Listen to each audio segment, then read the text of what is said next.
আমি কাকে চাচ্ছি এখন সেটাই তো আমার মানে ভোটের মাধ্যমে তো এটা আমি প্রকাশ করতে পারি। যদি আমি একজন ভোটই না দিই তাহলে আমি তো আমার ইচ্ছা শক্তিটাকেই প্রকাশ করতে পারলাম না।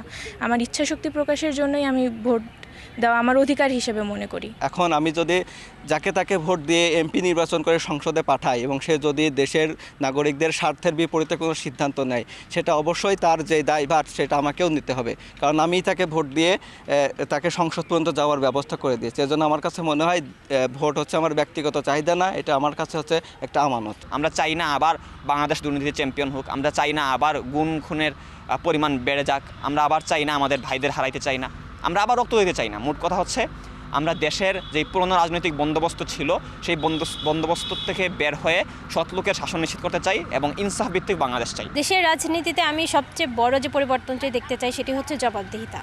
এখন আমরা দেখছি যে আমাদের দেশের রাজনীতির আসলে যেই ধারাটি চলমান আছে, খোরপোশ রাজনীতি যেটা বলতে পারি, সেখানে দেখা যাচ্ছে মাসেল পাওয়ার বলে একটা বিষয়, এবং কার জনশক্তি কত বেশি এবং কে কত বেশি কি করছে না করছে, কোনো কাজে আসলে জবাবদিহিতা নাই। এখন একটা কাজ হয়ে যাচ্ছে, এরপরে জবাবদিহিতায় না আনার কারণে তাদের কাজে কিন্তু স্বচ্ছতা থাকছে না, এবং আস্তে আস্তে দেখা যাচ্ছে কি এটা একটা ট্রেন্ড হয়ে যাচ্ছে। এটাই চলছে যে আগে তো হয়নি, তাহলে এখন কেন হবে। তো এই জবাবদিহিতার জায়গাটা আমাদের আনা উচিত, আমাদের প্রতিযোগিতা হওয়া উচিত মানব সেবার ক্ষেত্রে, কে কত বেশি ভালো কাজ করতে পারছে, ভালোতের দিক থেকে আমাদের প্রতিযোগিতা হওয়া উচিত, মাসেল পাওয়ারের প্রতিযোগিতা হওয়া উচিত না।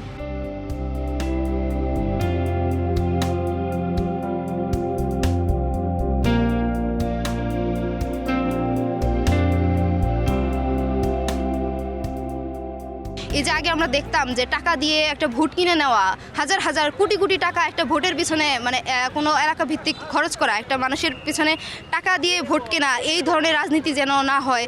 তারপর আমি বলবো যে ধর্মকে কেন্দ্র করে একটা ধর্মের দোহাই দিয়ে, অনুভূতিকে কেন্দ্র করে কাইন্ড অফ ধর্মের ব্যবসা করে যে একটা ভোটগুলোকে নেওয়া হয়, সেগুলো যেন না হয়। একটা সুষ্ঠু নির্বাচন যেভাবে হওয়া দরকার, আমি মনে করি সেই ধরনের নির্বাচন যাতে হয়। গণতান্ত্রিক দেশে একজন সাধারণ ভোটারের সবচেয়ে বড় দায়িত্ব হচ্ছে একজন যোগ্য এবং সামর্থ্যবান প্রার্থীকে খুঁজে বের করা। কারণ যোগ্যতা সম্পন্ন ব্যক্তি কখনো তার অযোগ্যতার পরিচয় দিয়ে কোনো কাজ করবে না। আর যোগ্যতা যদি চিন্তা করেন, আমরা এই শিক্ষিত তরুণরা অবশ্যই চায় যে শিক্ষিত দেশ নিয়ে চিন্তা ভাবনা করে তরুণরা কিভাবে তাদের কর্মসংস্থানগুলো সৃষ্টি করতে পারবে, কিভাবে উদ্যোক্তা হওয়া যায়, এইগুলো নির্বাচন করতে গেলে যেমন একজন যোগ্য প্রার্থীর প্রয়োজন, তেমন একজন যোগ্য ভোটারের প্রয়োজন। এইরকমভাবেই তার মেধা প্রজ্ঞা খাটিয়ে একজন যোগ্য প্রার্থী সিলেক্ট করে তার হাতে একটা আসনের ক্ষমতা দেয়া। দেশের ভবিষ্যতের জন্য দেশপ্রেমিক এবং সৎ এবং যোগ্য যারা জনগণের জন্য কাজ করবে, মানুষের জন্য কাজ করবে এবং 24-এ যে গণ অভ্যুত্থান, সাধারণ শিক্ষার্থীদের যে আকাঙ্ক্ষা সেগুলো বাস্তবায়ন করবে, সেরকম নেতৃত্বই বাংলাদেশের মানুষ প্রত্যাশা করে। এমন একজন যোগ্য প্রার্থীকে আমি সংসদে পাঠাতে চাই যার মাঝে জবাবদিহিতা থাকবে এবং সে বাংলাদেশের জন্য, বাংলাদেশের উন্নতির জন্য এবং জনগণের জন্য কাজ করবে। আমরা চাই এখানে স্বচ্ছ এবং প্রতিযোগিতামূলক একটা নির্বাচন হোক, যেটা আমাদের সব থেকে বড় দাবি।